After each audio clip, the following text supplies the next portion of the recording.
біз бірінші кезекте Қазақстан азаматы және бірінші кезекте қандастардың жағдайын жасауымыз керек.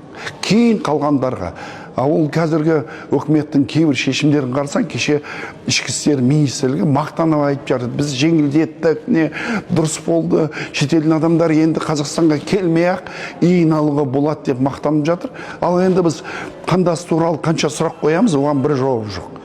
Әдейі қасақана бір соларға бір кедергі жасағандай боламыз. Біз қандастарда не жамандық көрдік. Керісінше біз қарап жатырмыз. Шетелден келген қандастар завод, фабрикалар ашылып жатыр. Жұмыс орындары ашылып жатыр. Міне жақындарда мен Шымкентте болдым. Қандастардың 3 компаниясы көрмеде тұр. Керемет Қытайдан технология алып келген. Қытайдың инженерлерінен үйреніп алып, бізге құрал жабдығына келіп, керемет өндірістер жасап жатыр. Жұмыс орындары ашып жатыр. Құрал жабдықтар арқылы жаңа өнімдер құрылыс саласында шығарып жатыр. Оның бағасы арзан, сапасы жоғары. Біз сондай адамдарды тартудың орнына біз шетелден уақытша келген адамдарды шақырамыз. Уақытша келген адам ол ертең кетеді. Ол тапқан ақшасын шетелге алып кетеді. Ал қандастарымыз осы жерде қалады. Бір жағынан қандастарға қиындық туғызады. Өздері келіп, осы жерде орналасу, құжат алу, шектеулер жасайды.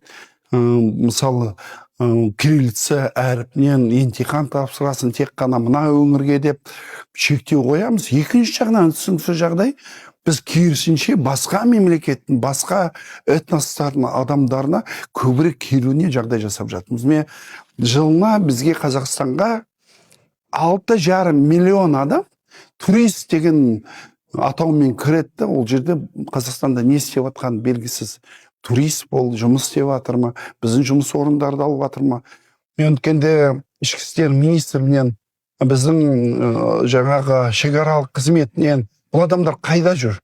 Қанша уақыт болады? Қазір қай жерге тіркелген ба деп сұрақ сұрайтын болсам, ешкім білмейді ол туралы.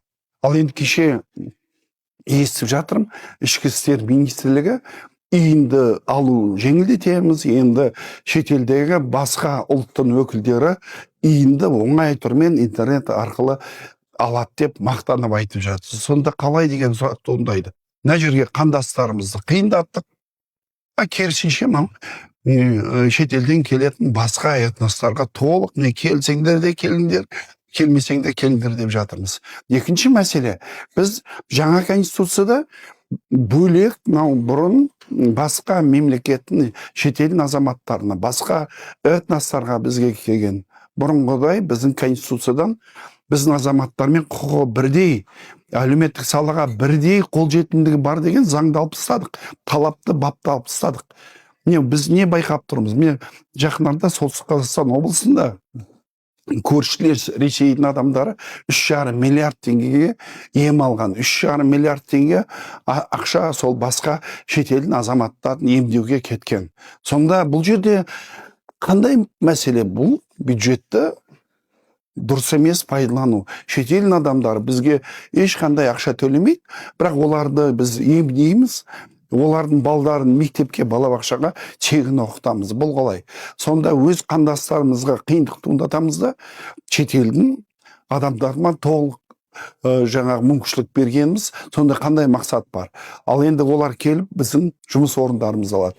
1,6 миллион қандастар көшіп келді. Қазір барлығын балдарын келген, одан кейін ағайын туысқандарын қарасақ 3 миллиондай адам. 3 миллиондай адам ертең олар да сайлауға келеді. 3 миллион адам ертең өз пікірін айтады. Қазір партияларда осыны ойлану керек. Ертең қандастар келіп сайлауға келген кезде біз оған бетіне қалай қараймыз? Міне сендердің ағайындарыңды келді шығарып жеттік деп қалай айтамыз? Сол себептен бұл мәселені ұзаққа созбай, осы шілде айынан дейін пилоттық жобаны тоқтатпасақ болмайды.